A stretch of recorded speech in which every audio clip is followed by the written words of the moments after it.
Boa tarde a todos e a todas. Em primeiro lugar, eu gostaria de agradecer à OAB, em especial à Secretaria das Comissões, aos nossos amigos aqui palestrantes, a todos que estão participando, enfim, todos que se envolveram e contribuíram para o acontecimento desse webinar. Pelo visto, ele já se espalhou, né? Ele já se espalhou pelo continente. Acho que não se espalhou mas a gente não, ele não está só no nosso país, mas ele já se espalhou. O Matheus já informou, mas eu gostaria de reforçar que esse webinar está sendo gravado e depois ele vai ser disponibilizado no YouTube pela área de eventos e cultura da OAB. Tá? A nossa intenção aqui é fazer uma roda de conversa descontraída, sem formalidade, a qual cada palestrante contribuirá com as suas experiências. Tá? Caso os participantes queiram encaminhar perguntas, por favor, peço que utilizem a parte de baixo, tem o QIA, certo? Que a gente vai responder na medida em que as oportunidades forem surgindo. Tá? Para começar, eu vou me apresentar, né, e depois vou passar a palavra aos demais participantes para eles próprios fazerem sua apresentação. Bom, eu sou Rosimara Raimundo Vuolo, conhecida como Rose Vuolo, advogada especialista em compliance e regulação. Tenho uma experiência profissional de mais de 25 anos em instituições financeiras, nas áreas de compliance e controles internos jurídicos, corporate e IB. Estou como vice-presidente da Comissão de Estudos de Compliance da OAB de São Paulo. E, sem mais atrasos, passo a palavra aos demais participantes para começarem as suas apresentações, por favor. Vamos lá. Obrigado, vamos lá. Bom, eu sou Leonardo Baren Leite, também conhecido como Léo, um advogado há 35 anos, que procura ser, a despeito do lado acadêmico e técnico, bastante informal, e combinamos, inclusive, para que o público saiba que esse nosso bate-papo seria bastante informal, bastante descontraído, e abandonamos todo tipo de mesuras e de dress code, para que a gente possa bater um papo bastante produtivo. Como eu disse, eu sou o Léo, advogado da área de negócios, apaixonado por societário, fusões e aquisições, mercado de capitais, e nessa trajetória, a partir do mais ou menos metade dos anos 90, me apaixonei pela governança corporativa e também, na sequência, pelo compliance. Daqui a pouco a gente vai falar um pouquinho mais sobre esses dois temas, mas eu já agradeço tanto à OAB quanto à nossa comissão de compliance, dirigida pela maravilhosa Rogéria, que está aqui conosco nos ouvindo, e junto com a Marisa e a Rose coordenam essa comissão fantástica. Fico muito feliz e muito agradecido pelo convite, pela oportunidade, e também por essa junção dos conceitos que a gente vai falar hoje, essas ferramentas que eu considero fantásticas de compliance e governança. Obrigado a todos.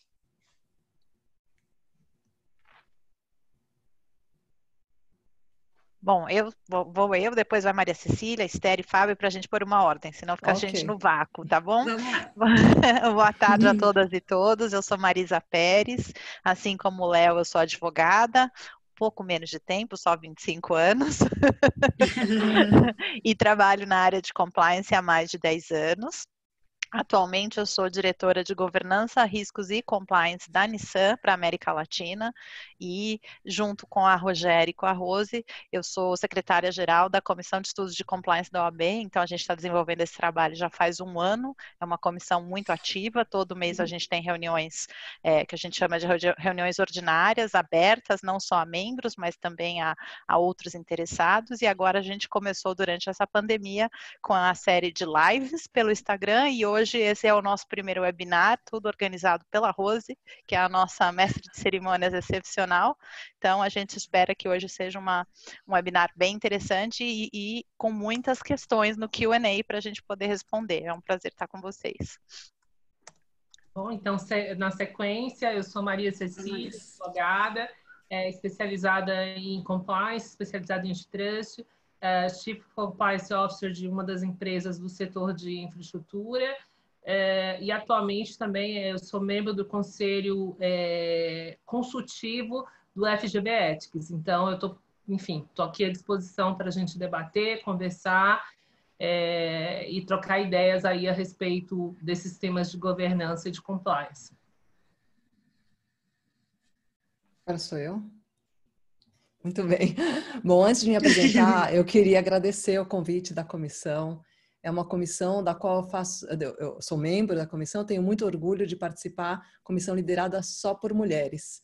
E isso, por si só, já faz ela muito especial. Obrigada, Rogéria, Rose e Marisa, pelo convite.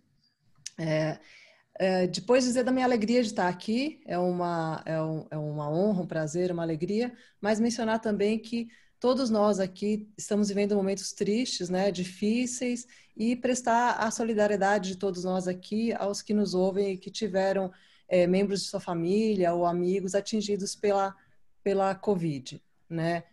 Infelizmente, nós sabemos que milhares de famílias estão de luto e muitas outras sofrendo com pessoas doentes no seu círculo de convivência. Então, para todos nós, a solidariedade, são tempos muito difíceis e a gente tem que fazer mesmo os nossos webinars para manter contato e manter o espírito para cima, mesmo considerando o que estamos todos vivendo. Bom, Oi, Rose. Obrigada, Esther. Obrigada por essa colocação, muito bem lembrado. Não, e falei em nome de todas nós, né? Todos nós aqui da comissão, porque realmente a gente tem que sorrir, tem que tocar a vida para frente, mas sabe que tem muita gente aqui passando momentos muito difíceis, né? Para me apresentar, eu sou advogada também, como todo o painel aqui, né? Há 32 anos, um pouquinho menos que o Léo. A gente se conheceu também desde do colégio e faculdade. Trabalho desde sempre com direito empresarial e o tema de compliance ele é um tema que toca as empresas, né? Então, obviamente, multidisciplinar a essas alturas, mas o compliance se desenvolveu dentro de necessidades empresariais, né? Então, desde 2003 comecei a trabalhar com isso, com compliance, fiz grandes investigações, não só no tema de anticorrupção, mas em outros temas muito, muito importantes dentro do compliance. Participei de negociações de acordos de leniência e outros tipos de acordos fora do Brasil e no Brasil, com as autoridades não só competentes, não só no Brasil, como Estados Unidos e outros países. E tenho sempre o desejo de ver a prevenção e não a remediação, né? A gente sabe que as investigações são necessárias, mas prevenir é muito melhor. Então, o meu trabalho no direito empresarial passou por outras áreas, o direito comercial, as indústrias especialmente de saúde e de tecnologia da informação, mas já trabalhei também com muitas outras áreas empresariais. Estou muito feliz de estar aqui. Queria passar a palavra para o Fábio. É isso? Obrigado. É um enorme prazer e um privilégio trabalhar com vocês aqui nesse webinar. Meu nome é Fábio Lucato, conhecido como Lucato. Eu vou estar aí junto com o Léo, representando a ala masculina e dando nossos insights. Eu sou sócio responsável pela área de compliance e investigações do escritório Shediac Advogados. Tenho foco aí na implementação de programas de integridade e investigações e também trabalho bastante com treinamentos de anticorrupção. Tenho bastante experiência na área penal empresarial, trabalhei em centenas de operações da Polícia Federal, acordos de não persecução penal, leniência, e tenho me dedicado aí nessa última década, sem falar aí quantos anos que eu sou advogado, talvez seja o mais jovem aí dessa comissão, mas é um prazer trabalhar com a área de compliance, na questão de prevenção, ajudando as empresas a lidarem com esse cenário todo. E quero deixar aí um abraço virtual para todos vocês que estão nos assistindo. É muito legal ver que a gente já tem mais de 300 pessoas aí nos assistindo. E espero que realmente que todo mundo esteja com saúde e em segurança nos seus respectivos lares. E espero contribuir aí com a minha experiência. Também estou aqui para aprender e é um bate-papo bem descontraído, e é importante a gente fazer um disclaimer, que aqui são experiências trocadas, quer dizer, ninguém está dando uma consultoria específica, a gente sempre recomenda, se tiver situações particulares, para considerar uma consulta específica. Aqui são só guidelines e troca mesmo de experiências para as pessoas poderem se posicionar melhor durante essa pandemia.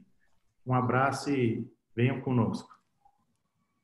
Obrigada, Fábio. Rogéria, você quer abrir o microfone? Você está aqui com a gente? Eu queria só dar as boas-vindas para todos, queria falar que as palavras da Esther me emocionaram muito, porque Sim. Acho que estamos todos mais sensíveis nessas épocas aí, e queria demonstrar minha satisfação com a minha querida vice-presidente, com a minha querida secretária executiva, que conseguiram organizar tão lindamente esse evento. Nós temos tantos participantes, eu estou muito orgulhosa de vocês, muito obrigada por tudo, e sem mais delongas, passo já para que vocês comecem, porque não quero tomar o tempo, que a gente tem coisas muito interessantes para discutir, mas muito obrigada a vocês mesmo, obrigada aos participantes, obrigada aos palestrantes que se disponibilizaram a vir aqui e doar seu tempo para a gente poder discutir assuntos tão interessantes. Muito obrigada. Obrigada, Rogéria, pelas palavras. Eu acho que a gente faz isso com amor. Esse tema está no nosso sangue, está na nossa veia. É sempre um prazer estar coordenando e estar tratando esse tema de compliance. Agora, gostaria de falar um pouquinho, né, que nesse momento que a gente está passando, né, a preocupação com o alinhamento estratégico, a reputação de algumas empresas, ela tem feito com que muitos gestores se interessem um pouco mais por compliance e governança corporativa. Esse é um dos motivos que fez com que a gente escolhesse esse tema, né? Esses dois termos, né, eles podem ser sinônimos, porém, né, na verdade, enquanto o compliance ele busca garantir que a empresa esteja agindo dentro da ética e das normas vigentes, de acordo com a conformidade, né, a governança corporativa procura manter o alinhamento entre os interesses dos executivos e acionistas. Gostaria de começar indagando por que esses dois conceitos, compliance e governança corporativa, se conversam e o que essas práticas têm em comum e podem contribuir nesse momento. Acho que o Léo pode nos ajudar nesse tema. Por favor, Léo. Vamos lá. Eu hoje sou sócio do Almeida Advogados, um dos sócios sêniores da área de negócios, mas eu vou comentar rapidamente por que eu me interessei tanto por esse aspecto e isso começa um pouco atrás. Assim como o Fábio, a Isabel Franco, que está aqui nos ouvindo, e tantos outros, eu fiz parte durante muitos anos, 20 e tantos anos, do grupo do Almeida Advogado, do Demarest Almeida, e também tive uma passagem nos anos 90 pelo Sullivan Cromwell, em Nova York e na Europa. Estou fazendo esse resgate porque, começando nos anos 80, a gente não falava de uma maneira aberta, pelo menos não era tão difundido, especialmente no Brasil, nem sobre governança corporativa, acho que nem existia a expressão em português ainda, e o compliance, que adotou-se uma expressão em inglês mesmo, né? Eu venho do mundo societário, como tinha falado na abertura, e apaixonado por fusões, aquisições e mercado de capitais. Foi natural para mim, nos anos 90, começar a estudar um pouco mais, e o objetivo hoje não é uma aula, é só um bate-papo, mas para quem gostar do tema de governança, procurar conhecer um pouquinho ali nos anos 80, um documento que, para quem adora governança, é fundamental, que é conhecer um projeto da Margaret Thatcher, o relatório Cadbury, que procurou organizar um pouquinho alguns conceitos para ver por que algumas empresas valem muito mais. Por que algumas empresas tinham valor de bolsa muito maior e eram mais sustentáveis, né? E se chegou a alguns pilares da governança corporativa, que em poucas palavras, você olhar para todos os públicos, né? Olhar para todos os stakeholders, como a gente chama. Isso gerou uma série de controles e conceitos que eu gosto de dizer que é uma questão de mentalidade, né? As empresas que têm uma boa governança corporativa, em geral, se preocupam mais do que outras em fazer as coisas corretamente, né? Eu tenho uma frase inspiradora que me acompanha já há muitos anos, reputada ao JP Morgan, que nos ensina que ele não contrata advogados para dizer que não pode fazer o que ele quer, mas sim para mostrar como fazer o que ele quer. E eu tomei a liberdade, com muita pretensão talvez, de fazer um complemento, que os advogados apontem os caminhos dentro da lei e da ética. Essa ressalva, para mim, é fundamental e pode ser o começo desse bate-papo, porque tanto a governança corporativa, através das suas estruturas, dos seus processos, dos seus procedimentos e dos seus controles, quanto o compliance, que eu chamo de conceitos irmãos, né? Para mim, eles não são sinônimos, mas conversam o tempo todo, são conceitos irmãos, porque ambos partem do pressuposto. Vamos estabelecer quais são as regras, quais são os procedimentos, né? E isso vai ter que ser seguido. Para isso, a gente vai ter que ter tantos procedimentos que garantam que isso é seguido, como mecanismos de controle, de investigação, de denúncia e assim por diante, onde entra o compliance, né? Então, em poucas palavras, a governança é uma estrutura de mentalidade através de uma série de requisitos, em geral, nos próprios documentos societários das empresas, nos estatutos, nos contratos sociais, nos regulamentos de conselho de administração, de diretoria, etc., que vão estabelecendo como as coisas têm que acontecer. Inclusive, pega o gancho também para a gente lembrar ali da virada do milênio, né? Tem muita gente jovem, tanto no painel quanto nos assistindo, mas nós tivemos alguns problemas sérios de falta de governança e foram os chamados escândalos da virada do milênio. Eu acho que não é problema citar nomes como Enron, WorldCom, Tyco, Arthur Andersen, né? Empresas que sofreram muito naquele período, e isso gerou uma reação legislativa. Primeiro Sarbanes-Oxley nos Estados Unidos, depois uma série de outras legislações espelho ou dela decorrentes, já na linha um pouco do que previa o FCPA, que a Isabel Franco, minha grande amiga e sócia por muitos anos, adora. Por conta disso, se foi criando um conceito de fazer as coisas corretamente, né? E o compliance, para mim, é um conceito irmão que trabalha junto. E nessa pandemia, por exemplo, fechando essa introdução, nós vemos uma série de situações novas. Ninguém aprendeu isso na faculdade, ninguém tinha procedimento interno para isso, ninguém tinha legislação adequada, o mundo todo saiu correndo através de ações daqui e dali, procurando, por exemplo, tapar buracos, né? E uma colcha de retalhos. E tanto a governança quanto o compliance estão ali tentando falar, espera um pouquinho, a gente precisa ser flexível, precisa se atualizar, precisa ajustar, fazer coisas de outra forma, como nós estamos fazendo aqui, um bate-papo virtual, que talvez a gente não fizesse antes desse formato, mas a gente tem que prestar atenção nas coisas corretas, né? Quais são os procedimentos? Como é que são os controles, né? A gente pode sair gastando dinheiro a qualquer momento? Não, não pode. Pode fazer doação para qualquer pessoa sem nenhum procedimento? Também não pode.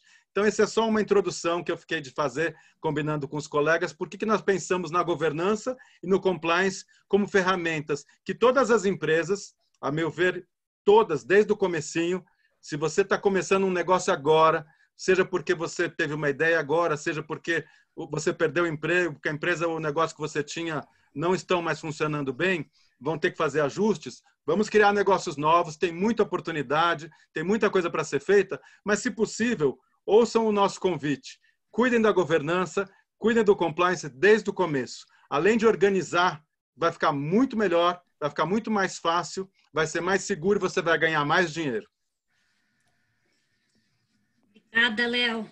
Eu acho que você está falando, em um momento você mencionou que a gente está falando de uma crise sem precedentes, né? A gente não tem aí muitas coisas para pesquisar.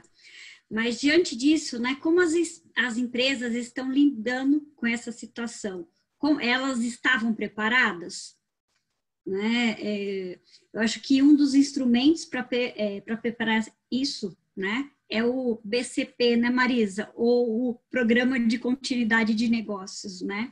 Ele não é um único plano, né? Ele leva em conta as áreas e os riscos da empresa. Nele, a gente inclui diferentes planos, né?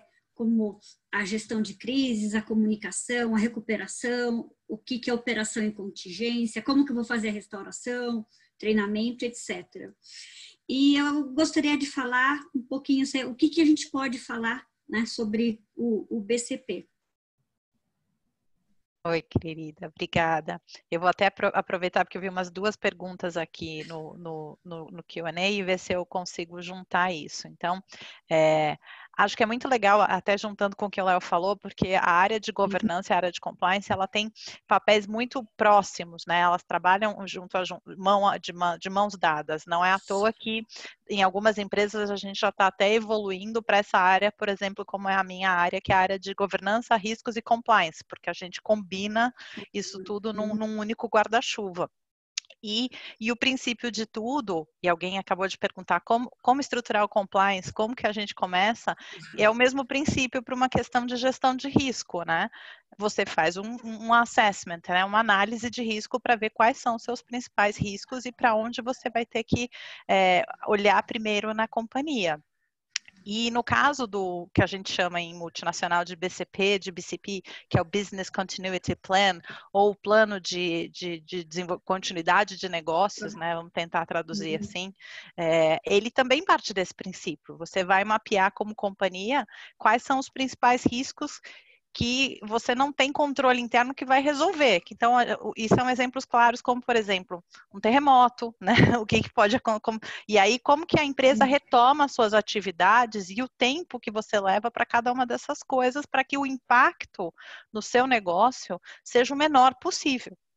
Então, no meu caso, por exemplo, a gente achou muito interessante, porque a gente tinha um BCP que já tinha sido desenhado há 2 anos atrás, estávamos começando a fazer a revisão dele para até colocar novas situações, verificar se estava tudo ok, e de repente surgiu a pandemia. E é óbvio que não havia pandemia nos top 5 risks que a gente tinha definido, porque ninguém para pensar em pandemia.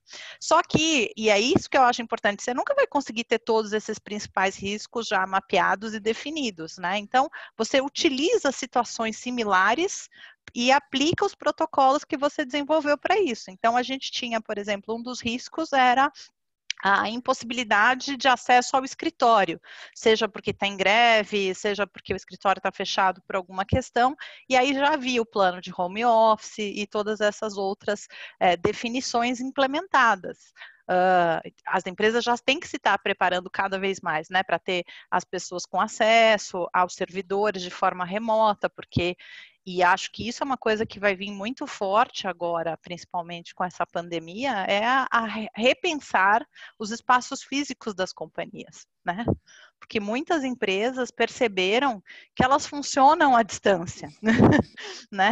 E que talvez isso seja uma economia de custo fixo também. Então, tudo isso vai ter que estar mapeado. Mas, ao mesmo tempo, é a grande discussão. Compliance à distância é muito complicado, né? A gente precisa estar no olho para poder fazer certas coisas. Então, tem que ter uma graduação inteligente de como se vai levar isso. E aí o BCP, ou o Plano de Continuidade de Negócios, ele entra nesse fluxo como que a gente, do mesma forma que a gente tem a implementação de um programa de compliance. Você analisa os riscos, define quais são as medidas de prevenção desses riscos ou de minimização, de minimizar os riscos, e aí você treina as pessoas da companhia para que elas saibam, né? Uma coisa que é muito importante, que eu acho que as pessoas sempre me perguntam também, é a questão do tal da lista de contatos, o contact tree, né? Porque, assim, você define pessoas-chave responsáveis que vão fazer um cascateamento de informação. Então, amanhã ninguém vai para o escritório, todo mundo tem que ser informado. E aí, por exemplo, há 2 semanas atrás, a gente teve que testar novamente para ver se isso estava ok, porque teve terremoto no México.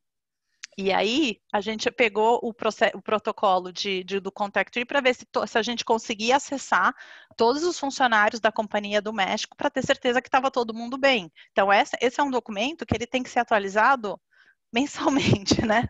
Full time, não tem? Muita gente fala, mas isso é responsabilidade do RH. Não é, a gente traz essa responsabilidade para o gestor de cada área, porque é o seu time que você tem que ter certeza que ele está bem naquele momento. Então, essa responsabilidade é sua. O RH te dá suporte, assim como as nossas áreas, né? Não sei se vocês querem complementar, de repente, Esther, Fabinho. Eu queria pegar um gancho só, desculpa, talvez antes da Esther.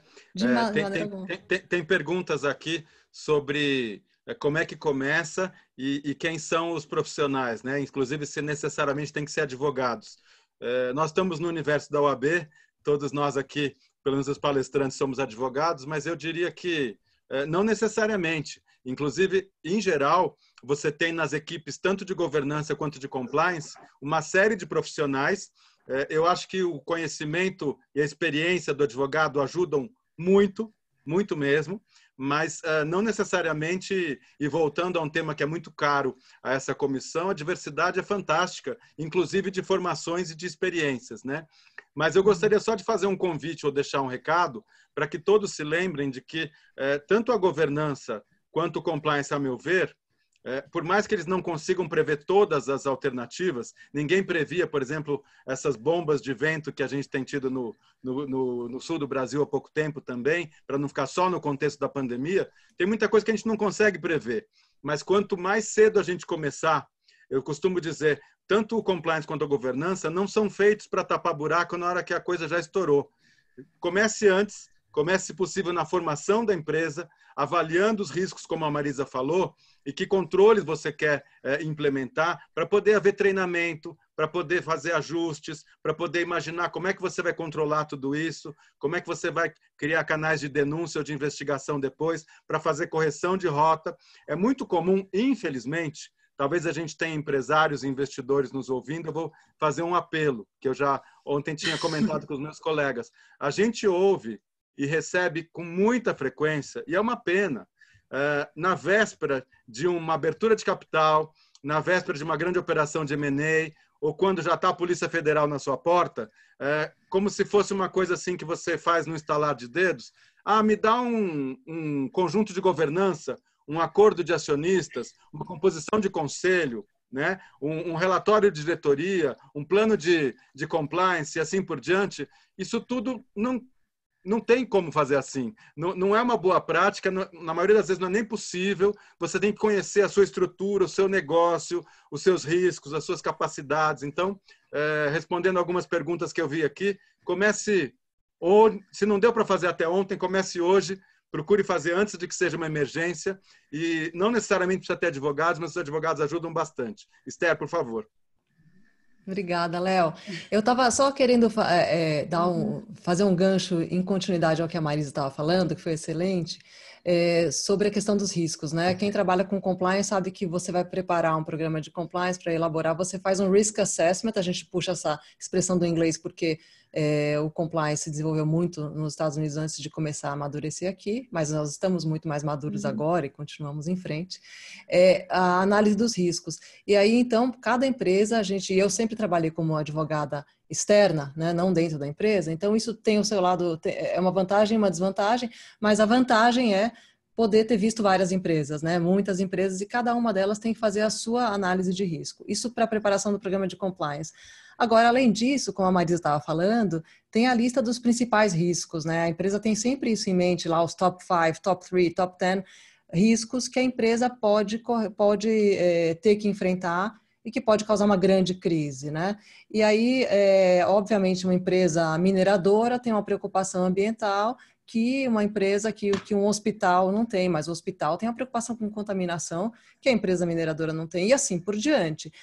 O que eu acho que o que eu queria trazer aqui, a colocação específica, é que a partir de agora, especialmente com home office, a proteção de dados vai ser um dos principais riscos para todas as empresas, né? Então, pensar em proteção de dados a partir de agora é uma função muito importante para os membros dos conselhos, para os executivos das empresas e para a função de compliance também, né? O Dirceu apareceu aqui com a gente aqui nesse seminário, que é nosso grande especialista em proteção de dados, e a gente sabe, com a nova lei, LGPD, todo mundo já está pensando nisso, agora com home office ainda mais, né, gente? Só esse comentário adicionando para a sua lista de riscos, Marisa.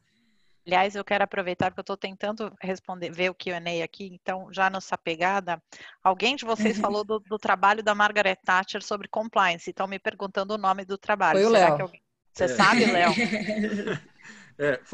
Foi no governo dela, a pedido dela, mas, então tá. mas não foi ela pessoalmente que fez. A gente chama de relatório Cadbury. Cadbury Report, muito bom.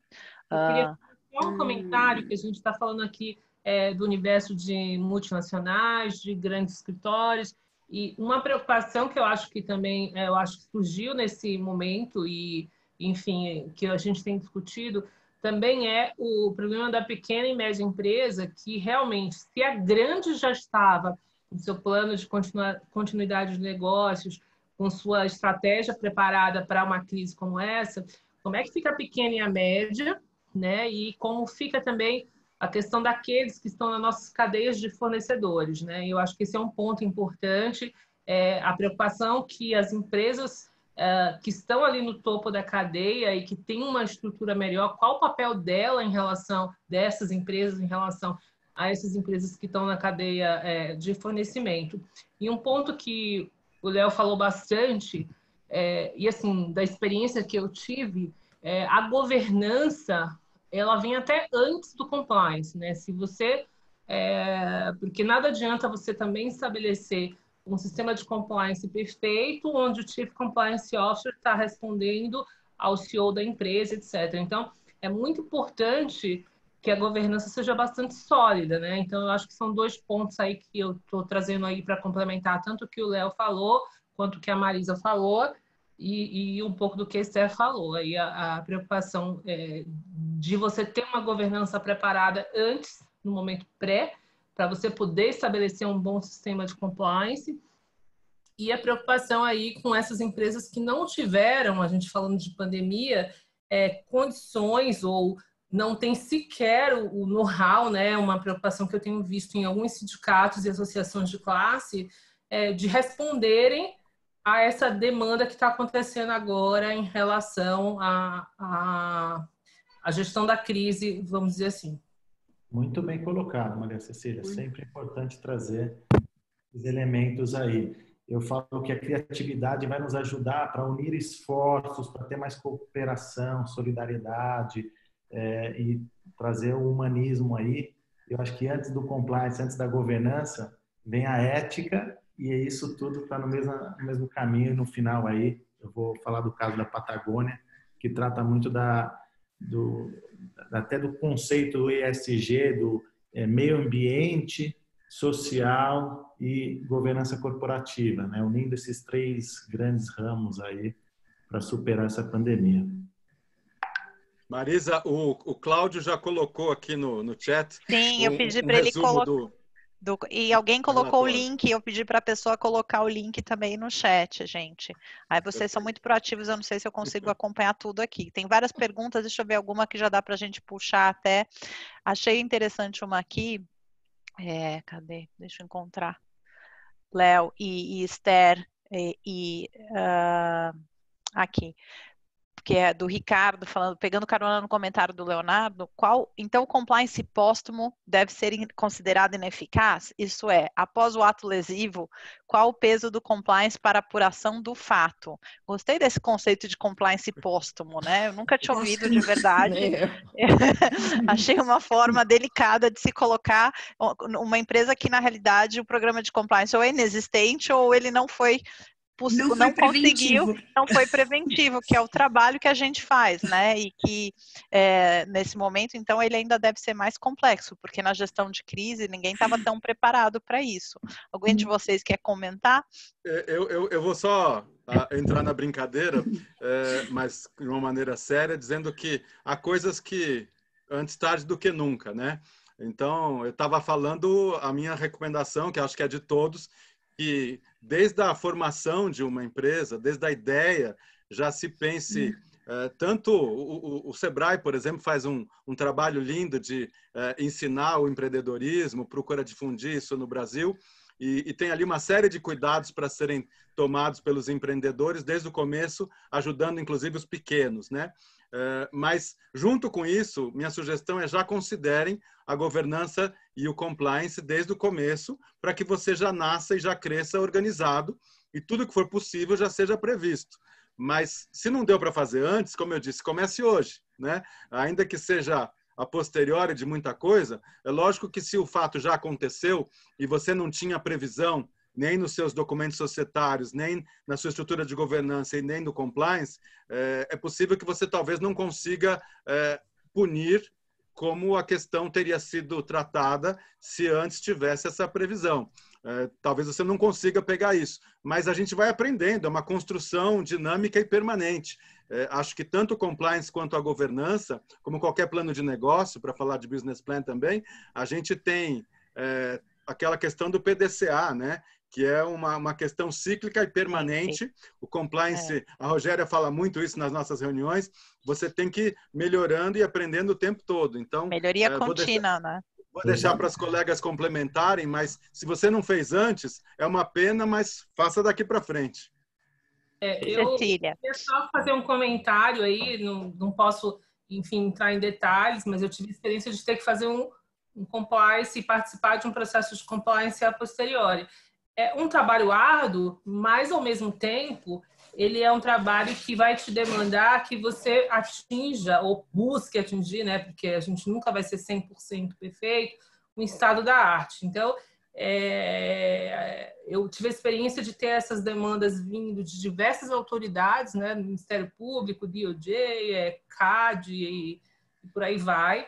E com isso a gente pôde construir um cenário que, enfim, que pudesse trazer essa segurança aí até para esse momento de pandemia da boa tomada de decisões. Então, o fato de você ter que fazer depois não é ruim, é como o Léo colocou. Talvez te demande maiores esforços, mas esses esforços eles vão ser reconhecidos aí no futuro. E aí, de novo, eu volto assim a um ponto que eu tenho refletido bastante aí nos últimos meses, que é essa questão da nossa cadeia de fornecimento, como a gente tem uma responsabilidade aí social em relação a ela, para poder também manter que o sistema de compliance das grandes empresas e multinacionais, elas funcionem. Muito bom, Cecília. Fale, Esther. Eu queria... Desculpa, Fábio. Eu fiz assim, um comentário rápido, bem rápido, sobre essa pergunta, que é bem interessante. Eu nunca tinha ouvido a expressão compliance póstumo, mas é só um comentário de que o programa de compliance, obviamente, eles têm sofisticação e tamanho diferentes de acordo com até com o nível, né, de maturidade de uma empresa, da sua governança. Mas é muito interessante que o programa de compliance já preveja qual vai ser a remediação nos casos de violações, né? Então, o programa, o ideal é que não haja violação, mas nós todos sabemos que é possível e até provável que violações ocorram, não é? Então, havendo uma violação, o que a empresa vai fazer? Será feita uma investigação interna? Será feita uma investigação por um time externo e independente? O que vai ser feito em cada tipo de situação, um comitê separado, o que se vai fazer? Então, e aí é que a gente vê que no caso concreto é importante entender, sim, por que a violação aconteceu para evitar uma outra violação semelhante. Então, o compliance póstumo, usando essa expressão nova, ele nunca é inútil. Ele é importante, sim, porque ele evita que essas violações ou essas falhas de controle possam ser superadas, né? Então, é importante, sim, ainda que póstumo. É claro que o ideal é prevenir, né? Quanto mais cedo, melhor. Quanto mais dentro da cultura da empresa, né? Quanto mais propagado dentro da empresa, mais vai funcionar. Mas, antes tarde do que nunca, antes o póstumo do que não fazer, né? Então, essa remediação é muito importante, sim. Eu só queria acrescentar... Deixa o Fábio complementar. Deixa eu só rapidamente. Verificar o programa de integridade, eu ter esse mindset de que ele tem que ser considerado um organismo vivo, né? Aí, fazendo oposição ao póstumo, me lembrei até do Memórias Póstumas de Brás Cubas, mas em alguns casos, o cliente não solicita a implementação do programa de integridade, quer lá pagar os honorários, implementar e resolver o problema. E acha que o programa de integridade vai caminhar por si próprio e que só aquilo já resolveu. É algo que todos os anos e a cada novo joint venture, nova situação, é um organismo vivo, ele tem que estar sempre se atualizando. Então, mesmo que foi criado depois, é um primeiro passo e daí vamos evoluindo. Então, tem que ter essa mentalidade de que o compliance e a governança têm que estar sempre vivas e sempre atualizadas. São conceitos de melhoria contínua, né, que os empresários conhecem bastante no ramo da tecnologia, por exemplo, da indústria, e hoje acho que vale para todos os segmentos da economia. A gente vai sempre melhorando, né? Sem dúvida. Eu queria pegar um gancho no que a Esther falou sobre a parte de violações, mesmo que sejam póstumas. Nesse momento que a gente enfrenta com muitos trabalhadores operando num sistema de home office, né? Como ficam suas condutas? Você chegou, Esther, até falar assim, como, né, fica a proteção de dados, mas acho que é um pouco além, né? Como ficam as condutas, né? Como certificar que as regras estabelecidas estão sendo cumpridas? Queria abordar um pouquinho sobre essa parte. Eu? Por favor. Oi, Rose. É muito complicado, né? Essa situação que a gente está vivendo é muito inusitada e as empresas não tinham planejado isso. Então, está todo mundo aprendendo e rodando ao mesmo tempo, né? Consertando o pneu com o ônibus andando e fazendo acontecer. Então, eu acho Fazendo que merchan, trocando o pneu do carro Nissan com o carro caminhando, né? De preferência Frontier. Vamos de Frontier, galera. Gente, a Marisa, como vocês talvez saibam, ela é a diretora de governança, risco e compliance, né, Marisa? Da Nissan. Então, aqui vem o merchandising, e se ela quiser colocar a foto do Frontier de background, tá bem-vinda. Então, assim, o que eu acho que é importante, até porque a gente tem aqui um público, talvez não todo, mas de uma grande maioria de advogados, a gente está dentro da OAB aqui no nosso webinar, é a gente lembrar que o objetivo do compliance não é punir. A gente tem que tomar muito cuidado com essa sanha punitivista das pessoas dizendo assim, bom, então, quais vão ser as penalidades? O que vai acontecer? Vamos mandar a pessoa embora? Ou mesmo o Ministério Público vai mandar prender uma ação de improbidade? Quais são as punições? É claro que as punições são importantes e interessantes para nós, advogados, nós temos que saber, conhecer e lidar com tudo isso. Mas para a empresa e para o advogado que trabalha para ajudar a empresa, seja como advogado interno ou externo, é importante não ter essa mentalidade, né? O melhor programa de compliance é aquele que vai ter aderência. Você tem que ter aderência, né? E para você ter aderência, você tem que conhecer a empresa, e a empresa tem que fazer o papel dela com a governança, como o Léo estava falando antes, de dar uma sensação de pertencimento às pessoas. O propósito da empresa, por que eu faço isso que eu faço? Não tanto faz o que é. Qual a profissão? Todo mundo quer ter uma sensação de pertencimento e de propósito naquilo que faz. Ninguém quer trabalhar por trabalhar só para receber o salário. Todo mundo quer ter essa sensação. E agora, na pandemia, isso fica muito aguçado, porque a pessoa está em casa, não encontra os colegas, não vê o logo da empresa, não usa o crachá. Então, ela tem que ter a sensação de pertencimento, senão fica o risco de violação dessa aderência que a pessoa, esperamos que tivesse ao compliance, ele fica maior. Então, é muito importante as empresas manterem isso vivo, né? Manterem o programa de compliance vivo, estarem sempre em contato com os seus colaboradores, relembrarem os conceitos, né? O programa, as regras de compliance continuam valendo, né? Então, é importantíssimo nessa situação que a gente está, seja de home office, seja de empresas que estão trabalhando com revezamentos e outros arranjos, né? Que se mantenha isso, né? Os valores da empresa, a cultura de compliance da empresa vem da liderança. E a liderança não está dentro da casa de cada um. Então, ela tem que fazer perenemente reviver essa sensação de pertencimento. Essa é a minha recomendação às empresas nesse momento Fabinho, de compliance. Você, depois vou eu, que eu tenho 2 pontos para completar também, tá? Só um exemplo até desse caráter não punitivo do programa de compliance. A Petrobras estabeleceu agora a questão do termo de compromisso, né? Então, aqueles funcionários que eventualmente sem dolo e que não causaram prejuízo significativo à empresa, agora podem assinar um compromisso para consertar os seus erros, ao invés de ter aquele caráter de punir, etc. e efetivamente o compliance tem que mirar muito na cultura, né? Mudar a cultura das pessoas em vez de ficar correndo atrás da punição. Eu queria Exato. pegar esse gancho que Posso falar tanto antes uma a Esther coisa? quanto o Fábio, e a Vamos, Esther Marisa. falaram, que a questão da cultura, claro, Não, termina, começou, termina. a Esther comentou e o Fábio também um ponto que eu acho que é muito interessante a gente falar um pouquinho, porque no detalhe, e a gente estava falando agora há pouco sobre pandemia, é claro que ninguém tinha previsto essa pandemia, fazia 100 anos que não tinha uma pandemia, então no detalhe isso não existia.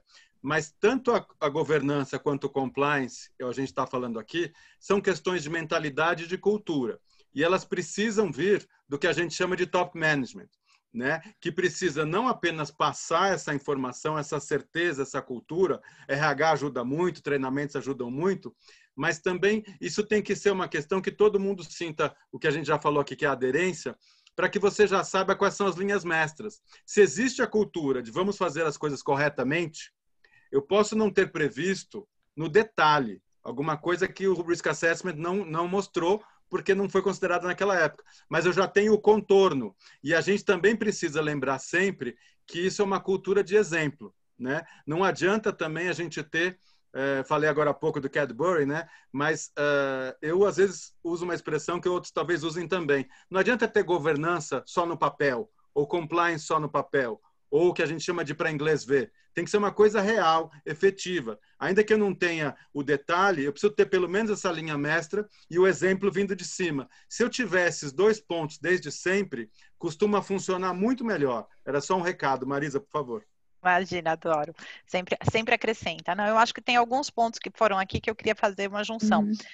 Não sei se as pessoas que estão nos assistindo já ouviram falar de uma tendência nova que está saindo, já, principalmente na área de aviação e na área médica, que é a questão da cultura justa, que é exatamente isso que a gente estava falando. Nenhuma pessoa física ou jurídica entende que é impossível não cometer erros. A gente comete erros na vida. E é por isso que a área de compliance ela não está aqui para procurar o culpado. A gente quer entender por que o erro aconteceu. O erro aconteceu porque houve uma falha de processo, uma falta de treinamento, a cultura não foi disseminada na quantidade de pressão por resultado. Então, as pessoas se sentem até mais confortáveis para reportar, olha, eu errei aqui. E na área médica isso é muito comum, porque quando tem um procedimento e termina, digamos, com um óbito, por exemplo, é feito toda uma análise do começo ao fim da entrada do paciente, onde tiveram falhas, para que isso não volte a acontecer.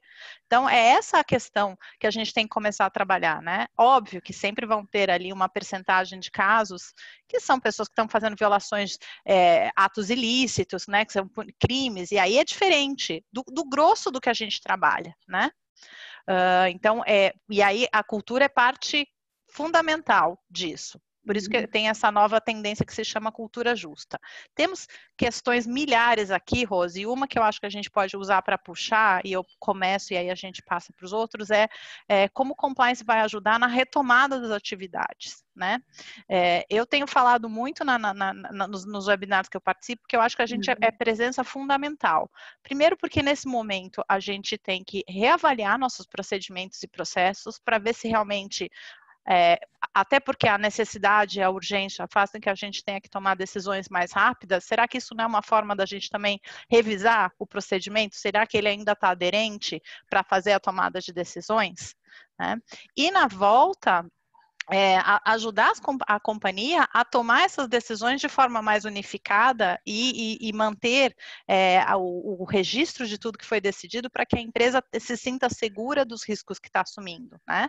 Então, para a retomada, e aí vai também para os fornecedores, né? Porque você vai ajudando, né? Como você vai fazer do diligence de fornecedor, então será que todos os documentos que eu precisava vão continuar sendo necessários? Então, é um momento da gente fazer uma reavaliação de tudo que a gente tem no programa, olhar mesmo para dentro de casa e ver se não dá para a gente ser mais efetivo e menos burocrático, dependendo do caso, né? Porque em muitos casos o programa acaba se estruturando e você fica engessado, porque é uma situação que te permite ser assim, e hoje isso não é mais possível, tá todo mundo dentro de casa, a gente não tem nem como ter certeza que estão cumprindo com tudo que a gente está pedindo. Vamos fazer uma rodada com essa de retomada e o compliance? Começa então por você. Começa por você, Rose. Não, inclusive, Marisa, complementando, né? Até assim, será que todos vamos retomar, né?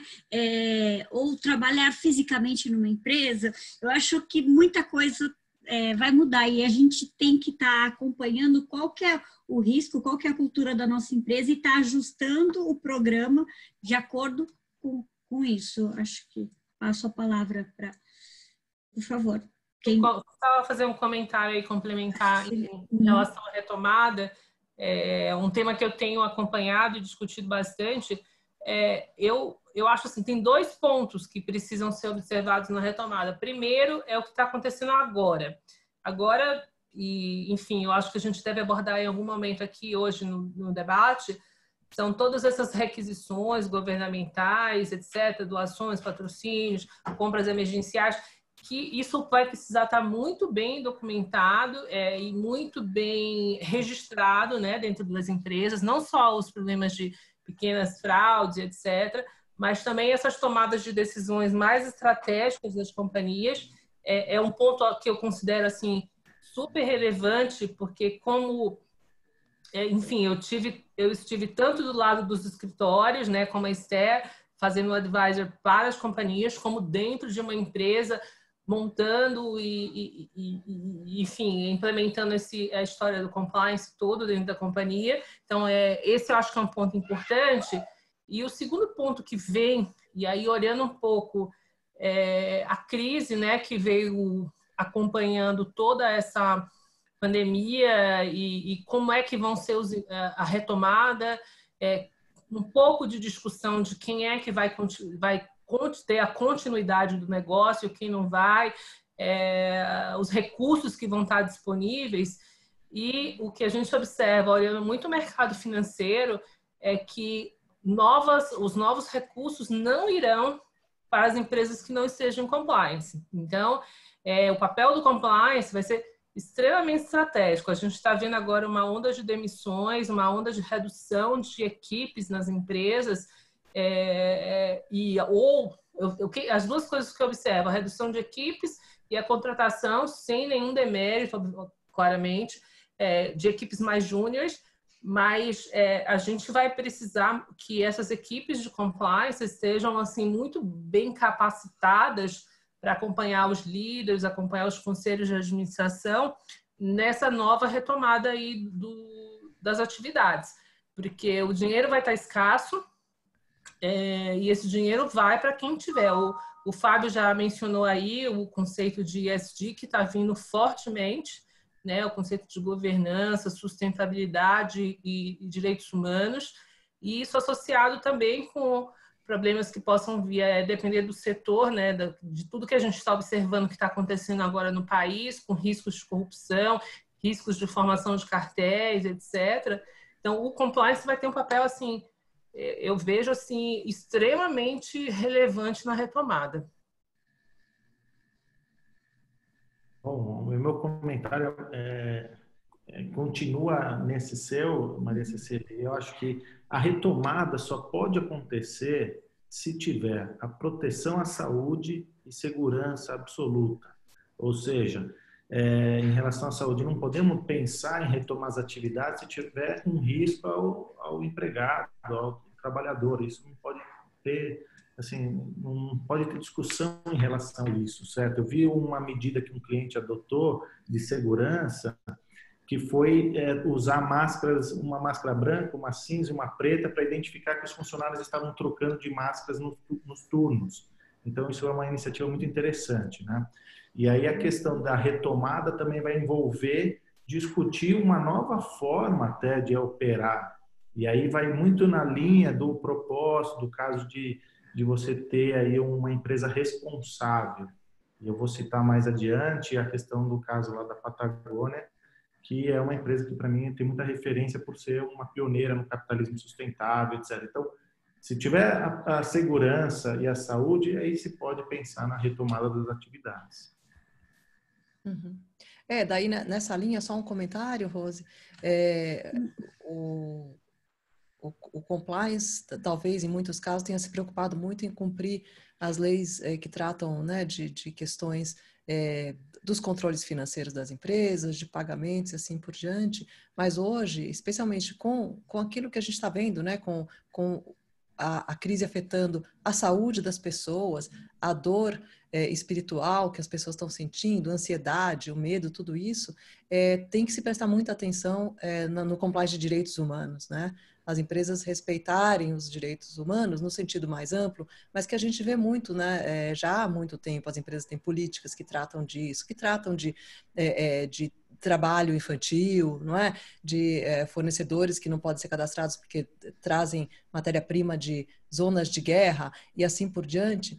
Então, exploração de trabalho escravo, ou análogo ao escravo, esse tipo de coisa, mas que hoje fica muito claro, né, e muito mais abrangente. Então, o compliance tem essa função também de tratar desses temas que parece que não são empresariais, mas são. Eu né, queria pegar um gancho na pergunta sobre retomada e os comentários dos colegas e trazer talvez 3 pontos que eu acho que são bastante importantes e acho que todo mundo está ouvindo, né? Um é o chamado novo normal, né? Porque o normal não será exatamente o que a gente conhecia antes e os ajustes serão tantos que eu acho que a gente ainda não pode prever. Tem muita gente achando que o mundo mudou totalmente, que nada mais vai ser como antes. Eu acho que a despeito da gravidade, da profundidade da crise no mundo inteiro, como a Esther bem lembrou, eu também acho que esse é um aspecto. O outro aspecto é que esse período de pandemia e quarentena ainda é relativamente curto para a gente conseguir imaginar como que nós vamos sair disso. Eu acho que nós ainda estamos vivendo um olho de furacão e não dá para saber. Tem muita gente achando que o mundo vai ser totalmente diferente. Eu acho até que pode ser, mas eu não aposto as minhas fichas nisso ainda. Eu acho que muita coisa a gente ainda vai depois ajustar. Por exemplo, existem pessoas achando que vão acabar os escritórios das empresas ou algumas atividades vão passar a ser quase tudo em termos remotos e virtuais. Eu acho que não e até espero que não, porque muita coisa eu acho que precisa da realidade, até pela saúde mental das pessoas. Eu vejo pessoas contato, né, humano, né, Léo? Uhum. Eu vejo muita gente comemorando o home office, comemorando que não precisa pegar o carro e ir até o escritório, etc.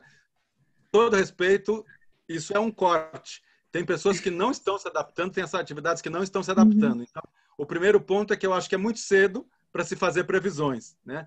E esse novo normal, acho que ninguém sabe. Eu vejo muita consultoria já tem livros escritos como vai ser depois da pandemia, eu acho que é muito cedo, com todo respeito, mas eu acho que é cedo. Uma outra frase que muita gente usa é que estamos na mesma tempestade, mas com barcos diferentes. Por que eu digo isso? Quando a gente fala de retomada, a meu ver, eu acho que a gente também precisa considerar que algumas atividades talvez tenham acabado. Outras talvez estejam suspensas e estão se reinventando. Mas há atividades que não pararam e que estão muito bem. Tem gente vendendo muito mais. Depende do barco que você está nessa tempestade, né? Aí, Léo, mas advogado sempre está trabalhando. Algumas áreas da economia estão muito bem, né? Claro que sofrendo tudo que a Esther já falou, todo esse aspecto humano, isso não depende da atividade econômica e nem de idade, nem de sexo, nem de nada disso. Todo mundo está sujeito a esses problemas que o Fábio bem lembrou. Mas eu queria só recordar que tem atividades que continuam muito bem, algumas estão até melhorando, então a retomada eu acho que não será igual para todo mundo. Alguns vão se transformar por completo, outros vão conseguir realmente manter o que estão fazendo. E eu queria pegar um corte, por exemplo, que eu já dividi com os colegas ontem. Uma das minhas atividades na OAB é ser o presidente da Comissão Societária da OAB de Pinheiros, aqui em São Paulo.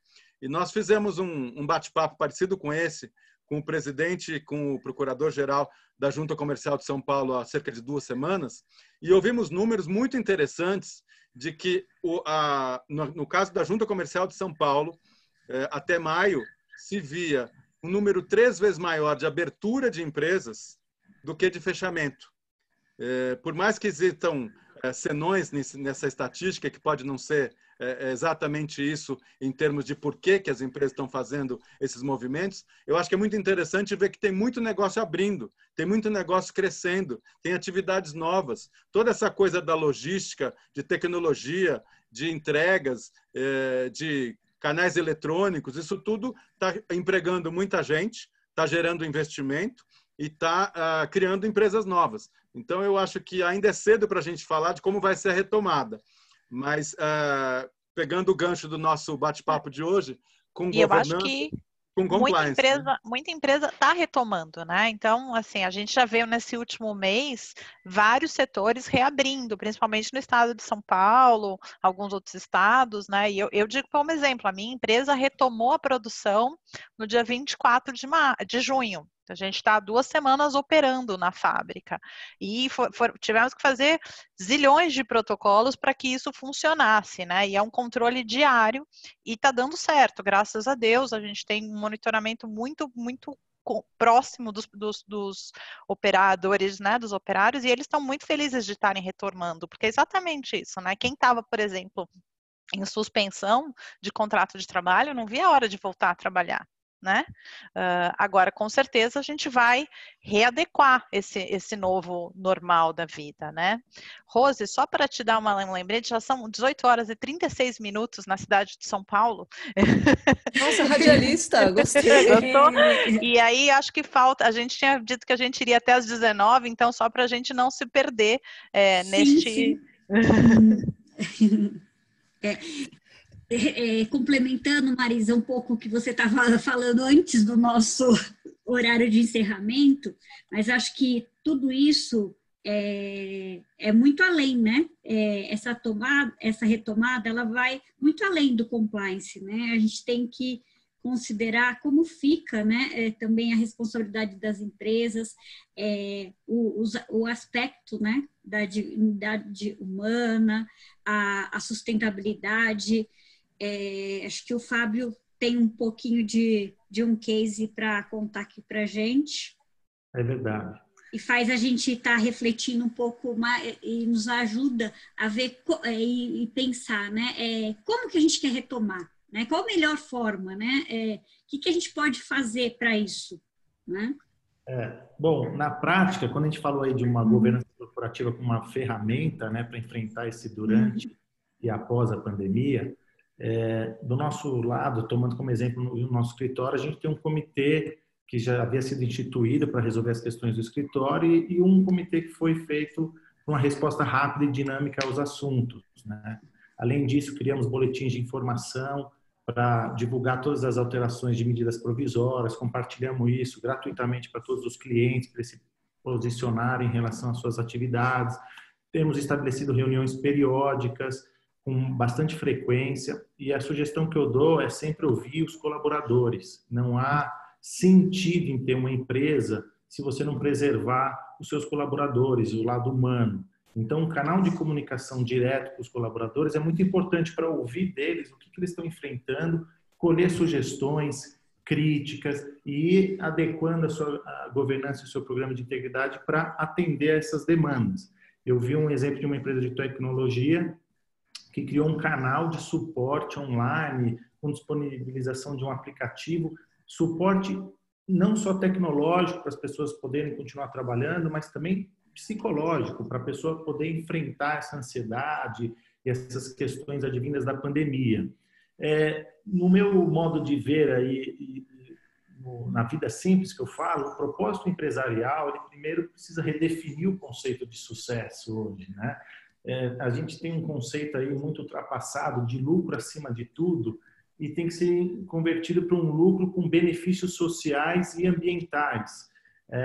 Qualquer que seja o tamanho da empresa, a missão deveria ser, além da sua subsistência e geração de valor, obviamente, ter um propósito maior para o mundo, né? E alguém aí perguntou como incutir essa questão da cultura e do pertencimento à empresa, está muito alinhado com esse propósito, né? O caso Patagônia, que depois eu vou mencionar o livro, fala da empresa responsável, o papel que vai além de ser a empresa e gerar lucro. Ela também trouxe aí o conceito do que hoje eles falam do capitalismo sustentável. o foco nas pessoas e no meio ambiente também. E aí eles têm um checklist lá, que é bem parecido com essas questões de controles, para ajudar as empresas a ter essa responsabilidade, que é, o primeiro deles é a saúde nos negócios, então, questões financeiras básicas para a empresa ter uma saúde financeira. Depois já pensa muito um checklist sobre a questão dos empregados, pagamentos, os benefícios e as políticas que devem ser feitas visando aí o bem-estar do funcionário. Depois a questão dos consumidores, produtos que tenham durabilidade, que não usem matéria-prima que cause impacto ambiental, que sejam benéficos à saúde. Então, essas questões são muito importantes. E, em relação à governança, trazendo aqui para o tema, a questão de ter um board, né, um conselho de administração se consultando e trocando ideias em reuniões periódicas é muito importante. Compartilhar as informações financeiras para os empregados, ter transparência em falar como está a situação financeira, ouvir dos funcionários soluções para enfrentar essa pandemia, ter os controles internos para prevenir fraude, obviamente, e ter uma missão de reduzir o dano social e ambiental, treinando os empregados e se dedicando a essas causas. Esse caso da Patagônia é muito importante de ser usado como exemplo aí para todos nós. Perfeito.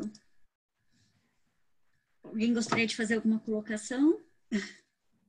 Eu acho que é muito, muito verdadeiro tudo isso que o Fábio falou, muito importante e vai naquela linha até do que a Maria Cecília tinha mencionado. Inclusive os investimentos hoje, né, vão começar a fluir muito mais para essas empresas e sem dúvida é assim que vai se atrair também os melhores talentos, né? Então vai ser muito importante para o futuro das empresas que elas pensem nisso. Agora, eu não sei, Rose, se a gente vai passar para algum outro tema.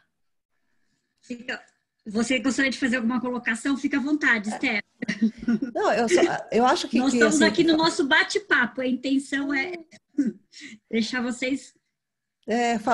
Falando em compliance, eu acho que a gente tem tanta gente aqui conosco hoje nesse webinar que é importante mencionar algumas coisas bem básicas até, mas que tem que fazer parte do conceito quando se pensa em compliance, né?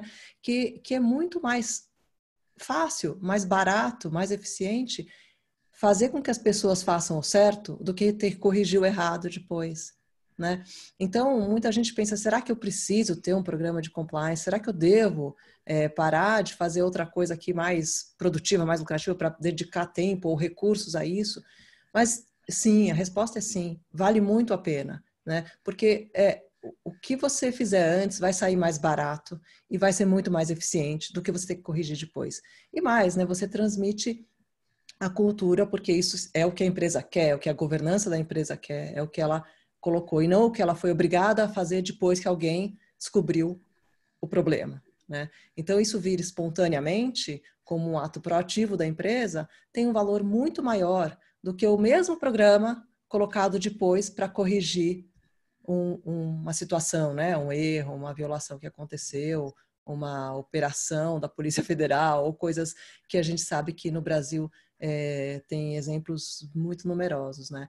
Então, acho que antes, eu não sabia se a gente ia ter mais tempo, eu só queria fazer essa colocação que eu acho muito importante. Acho que é bem importante até nessa linha, porque tem uma pergunta aqui que eu estou tentando, gente, o pessoal está ativo na Q&A, de uma pessoa que está conhecendo compliance agora, e eu acho que esse gancho vai ajudar, seria uma legal para a gente fazer uma fechada geral.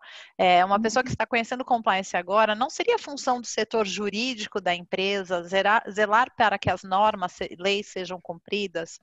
A falha nessa execução é um dos fatores para o surgimento de compliance. Então, acho que era legal a gente explicar aqui essa diferença da área jurídica para a área de compliance, que continua, né, muita gente está começando, e para entender que, primeiro, não precisa ser advogado para estar na área de compliance, mas em muita empresa surge do jurídico, e aí a gente cria a área. E por que não é a mesma coisa? Quem quer começar? Vamos com você, Esther? Aí a gente volta, complementando, né, Marisa, que não precisa ser advogado, a gente fala que o compliance, ele é uma função multidisciplinar, né? É super importante ter várias áreas. O ideal é que você tenha na equipe colaboradores com várias expertise, justamente para você conseguir ter o todo, 360 da empresa, para você ter uma gestão de risco integrada, porque é impossível que um advogado consiga fazer um programa de compliance na contabilidade, um programa de compliance em todas as especificidades que tem aí numa empresa. Desculpa, Marisa, mas continua. Não, é bem isso. Na minha equipe eu tenho contador, eu tenho engenheiro, eu tenho advogado, tem gente da área de comunicação, então é bem variado. Mas acho que a gente pode fazer esse overview assim das visões. Vamos começar pela Esther, depois vamos para a Maria Cecília e para o Fábio. O que vocês acham? Vamos lá. Vamos lá, Marisa. Eu acho que é isso que vocês, Rose e Marisa, colocaram. Os departamentos de compliance das empresas normalmente têm profissionais com várias formações, né? Vários backgrounds, várias experiências, e depende, de novo, como eu disse, da natureza, né? Da função, do tipo de negócio que aquela empresa tem. Em algumas situações, eu trabalho bastante com a área de saúde, você tem médicos dentro do compliance da empresa, né? Então, vai depender de cada caso. Mas é interessante a gente notar que a função do advogado no compliance, ela é primordial. E não é porque nós aqui do painel somos advogados, a maioria dos que estão nos ouvindo também, mas é fato, né? Primeiro porque o compliance lida com o cumprimento de leis, e quem conhece as leis, todos os cidadãos conhecem as leis, mas quem sabe interpretar e ajuda na própria administração da justiça, como está na Constituição, é o advogado. Então, é muito importante que o advogado auxilie na preparação de um programa, né, na definição de políticas. E depois, e aí vem num ponto muito importante, alguns dos trabalhos que se faz dentro dessa matéria grande que se chama compliance, alguns são sim privativos de advogados. Né? Na remediação, por exemplo, né, quando você vai interagir com autoridades, seja o Ministério Público, que a gente sabe que tem acontecido bastante no Brasil, o CAD, que a Maria Cecília mencionou, e várias outras hipóteses que você tem, né, lidar com o CGU, cada situação é um pouquinho diferente, mas quando você interage em nome da empresa, representando para negociar ou para defender, tudo isso é privativo de advogado e faz parte do panorama geral maior de compliance, né, não da elaboração de um programa preventivo, mas do geral. E especificamente com relação a investigações, como eu disse, o Lucato já disse que ele é jovem, e eu não sou.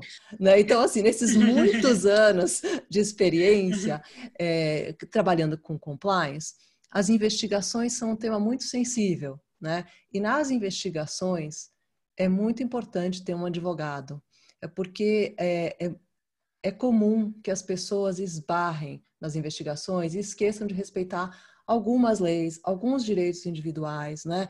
Algumas precauções que têm que ser tomadas. Então, o envolvimento do advogado é essencial de ponta a ponta, na preparação do programa, na investigação de uma eventual falha e depois, se for o caso, na elaboração de acordos ou na defesa da empresa, né? Sendo que nesse último ela é privativa, né, a função privativa. Então, eu queria só fazer essa colocação, porque muitas vezes a gente vê departamento de compliance só de contador, só para fazer compliance de controle financeiro. E aí, falta, né?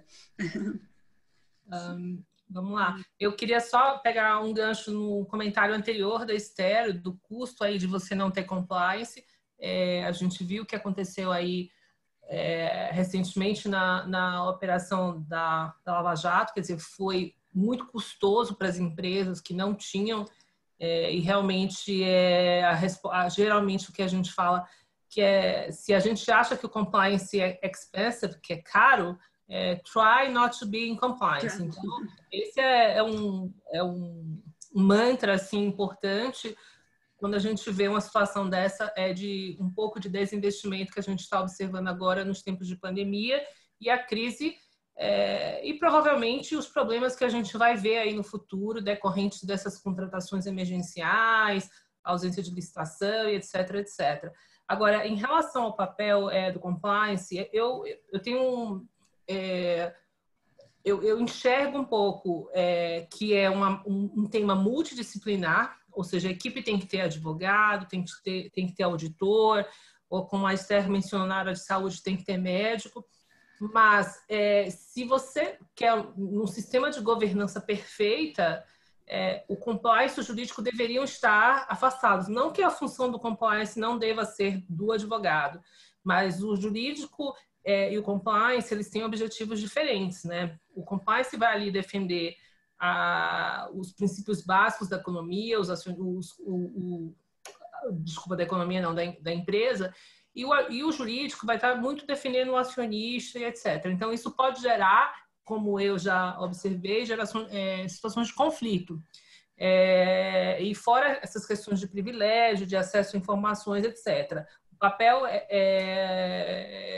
de jurídico, num sistema perfeito, né, de compliance, deveriam estar separados. O compliance deveria estar reportando para um conselho, ter uma independência, e o jurídico estar ali defendendo as questões jurídicas e legais da companhia. A gente sabe que esse é o mundo ideal, mas não é o mundo real, né? O mundo real, a gente vê que as funções elas estão, às vezes, concentradas no mesmo executivo, o que também não está 100% errado, mas não é, no meu ponto de vista, assim, vamos dizer assim, eu vivi uma situação de crise, né? Talvez num tempo perfeito, que não tenha todas as crises pelas quais a gente atravessou nos últimos anos, funcione de alguma forma. Mas, num momento de crise, são posições que, às vezes, podem gerar conflito. Eu vi uma pergunta aqui, Marisa, só para completar e, enfim, e encerrar aqui, sobre o Instituto Ethos, ser um parceiro importante. Eu só queria registrar que eu trabalhei em alguns projetos com Ethos, foram bastante positivos.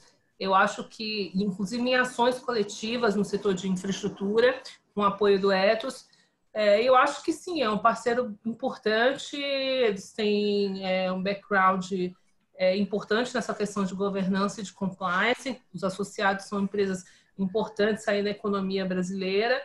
E, enfim, eu só respondendo aqui a uma pergunta do Daniel, do meu ponto de vista pessoal, sim, é um parceiro importante para compliance e governança. Maravilha. Claro, Léo. Bom, pegando um pouquinho o gancho tanto da pergunta quanto dos comentários da Esther e da Cecília, eu vou repetir um pouquinho, mas talvez com outras palavras. Eu acho que tanto a governança quanto o compliance, uma das imagens que eu tentei trazer aqui, é o jeito de fazer as coisas corretamente, é o jeito certo. Ele sempre será melhor, né? É um erro, uma falácia que muita gente comete por várias razões, a gente precisa respeitar a situação de cada um, mas se você fizer qualquer tipo de avaliação, qualquer tipo de comparação, de pesquisa, você vai ver que a boa governança e o bom compliance sempre ganham mais dinheiro para a empresa. É um erro achar que isso é apenas burocratizar, é apenas criar regras, é travar a empresa. Quem não está acostumado, em geral, tem essa visão. Em geral, acha que é gastar dinheiro, que é burocratizar e travar, mas isso rapidamente se desfaz porque as empresas com boa governança, por isso eu falei da origem da governança, a boa governança e o bom compliance geram dinheiro para a empresa, é a melhor forma de fazer. Quanto ao profissional, eu também, lembrando a Esther, eu acho que algumas atividades, seja da governança, seja do compliance, devem ser sim privativas de advogado, por exemplo, a redação de estatuto social, de contrato social, acordo de acionista, regimentos ou regulamentos de conselho, de diretoria, talvez o código de integridade. Eu acho que várias das funções, investigação já foi falado, de fato são privativas de advogado, na minha opinião, mas eu também gosto das equipes multidisciplinares. E também concordo com as colegas que, ou principalmente com a Cecília, embora eu respeite e veja muita gente acumulando funções, eu particularmente não acho que é uma boa prática. Porque, só para ficar num exemplo que eu já estou me alongando, o compliance deve ajudar a fiscalizar, inclusive o jurídico. Inclusive o jurídico. E a governança, por sua vez, deve traçar regras, inclusive para o jurídico também, né? Então, eu acho que são três áreas muito próximas, muito parecidas, que existem interseções, mas eu acho que funciona melhor quando a gente consegue separar. É muito comum nas empresas, seja por desconhecimento, seja por economia, que se junte tudo isso. Eu acho que é melhor do que não existir. Se você perguntar, é melhor que exista assim? É melhor que exista assim. Mas tentando evoluir, eu acho que se a gente separar é melhor para fazer, inclusive, os controles e os apoios cruzados, né? Também tem uma pergunta aqui, por onde você começa em termos de buscar uma linha média, né? A Marisa, eu e outros colocaram aqui que cada empresa precisa ter a sua mentalidade, ter a sua realidade de segmento, de momento, de tipo de atividade, estilo de vida, cultura, tem que ser específico. Mas algumas pessoas perguntaram se tem um começo. Tem alguns começos. Você vai ver, por exemplo, eu faço parte do comitê jurídico e já vi aqui pelo chat que tem outros colegas do IBGC também, o Instituto Brasileiro de Governança Corporativa. Entre outras coisas, tem os códigos de melhores práticas. E eles são diretrizes, são guidelines gerais. Claro que ali é só um começo, mas para quem está buscando por onde começar, o código do IBGC, existem outros, mas esse é um exemplo, pode ser um começo. E a mesma coisa no compliance, né? Seja pela legislação que a gente tem há alguns anos, seja pelas operações, assim por diante, tem vários guias setoriais, Banco Central fez isso. Então, tem alguns começos institucionais aí que podem valer a pena para ajudar os colegas, sim. Lucato? Eu concordo com todas as opiniões. É interessante a gente observar, não colocar nem o compliance officer, nem o jurídico como os grandes vilões se houver um ato de desconformidade aí dentro do programa de integridade. Eu acho que a responsabilidade por agir certo e seguir todas as normas, ela está em cada um. Quer dizer, todo mundo que trabalha na empresa tem que respeitar, todo mundo tem que fazer o seu papel. Primeira linha de defesa. Não é? Tem várias linhas de defesa. A gente tem um exemplo que a Marisa comentou há muito tempo atrás, dos embaixadores da ética, uma forma de trazer pessoas que não são da área de compliance para também divulgar a ética. Essa responsabilidade é de todos. Obviamente que o advogado ele é o expert na lei, vai dar as orientações, o compliance é o responsável pela gestão do programa de integridade, mas cada colaborador tem que fazer o seu papel, senão não dá certo. Inclusive aquele para dedurar, para usar o canal para, enfim, falar alguma suspeita, para dar sugestões. Todos nós temos o nosso papel aí a desempenhar para caminhar do jeito certo. Muito bom. Bom, gente, faltam 3 minutos para 7, então eu já respondi mais de 35 perguntas no Q&A e ainda temos mais 10 aqui que eu não consegui responder. Várias perguntas muito focadas na questão de LGPD. Acho que a gente pode pensar em fazer um outro webinar mais para isso. Então, teve algumas perguntas que eu acabei não respondendo por conta disso. Eu queria passar a palavra para a Rose para fazer mais alguma pontuação e depois a gente pode fazer um encerramento. O que você acha, Rose? Rose, tem perguntas sobre a comissão, pessoas querendo participar. Eu vou falar, pode deixar. Eu queria pedir para as nossas líderes... Eu tenho 2 coisas que eu gostaria de falar. Tem um material muito interessante do BIAS, que ali ele já te dá uns princípios, e ali ele te dá uns princípios mestres para você começar um programa de compliance. Mas a verdadeira linha que eu acho são as linhas de defesa. Acho que todos numa empresa são responsáveis pelo compliance ou fazer o certo, como já foi dito, né? Então, essa é a primeira linha de defesa, né? O compliance ele é uma segunda linha de defesa. E ainda tem a auditoria interna como a terceira linha de defesa. Eu acho que são linhas mestres para você, além de você conhecer o risco da empresa, a proporcionalidade, você desenvolver um programa proporcional ao risco dessa empresa, são linhas mestres que que você consegue seguir. Agora, respondendo, tem perguntas sobre como que eu faço para participar da comissão. Então, você envie para a nossa secretária executiva, mais que isso, Marisa, como que é secretária executiva especial, envie um mini CV para a Marisa, que a Marisa vai fazer todo o processo de análise e inserção na comissão. Background check, né? Esse webinar está sendo gravado? Sim, está sendo gravado, ele vai ser disponibilizado no YouTube. pela comissão, pela área de eventos, cultura e eventos da OAB. Por favor, Marisa, devolvo a palavra para você. Devolvo a palavra. Eu coloquei Marisa, no chat... eu posso roubar Sim. um tempinho antes de você Pode. encerrar? Porque eu queria fazer uma propaganda. A comissão me deu a honra de fazer uma live, um webinar na semana que vem, no dia Opa! 15, né, dia 15 às 17 horas, sobre compliance e saúde. Então, eu queria só convidar a todos a aproveitar antes de você encerrar, Marisa. Muito Obrigada, bem. E essa obrigada. live vai Muito ser... bem! Essa live vai estar no nosso Instagram, então... Participem, tá? Então, como a Rose falou, quem quiser ser membro da comissão, eu acabei de colocar meu e-mail aqui no chat, e vocês podem pegar e me mandar o currículo, aí eu dou início ao processo de nomeação. A nomeação é feita pela OAB, então eu faço parte da verificação e depois a OAB continua. É um processo que leva um certo tempo e eu sempre peço paciência às pessoas que não forem nomeadas na velocidade que gostariam, e é por isso que as nossas reuniões mensais são abertas. Perguntaram onde podem saber das nossas reuniões. A Comissão de Estudos de Compliance da OAB tem uma página no site da OAB São Paulo, e lá a gente tem o calendário das nossas reuniões e a gente também disponibiliza as apresentações anteriores que nos entregaram, tá?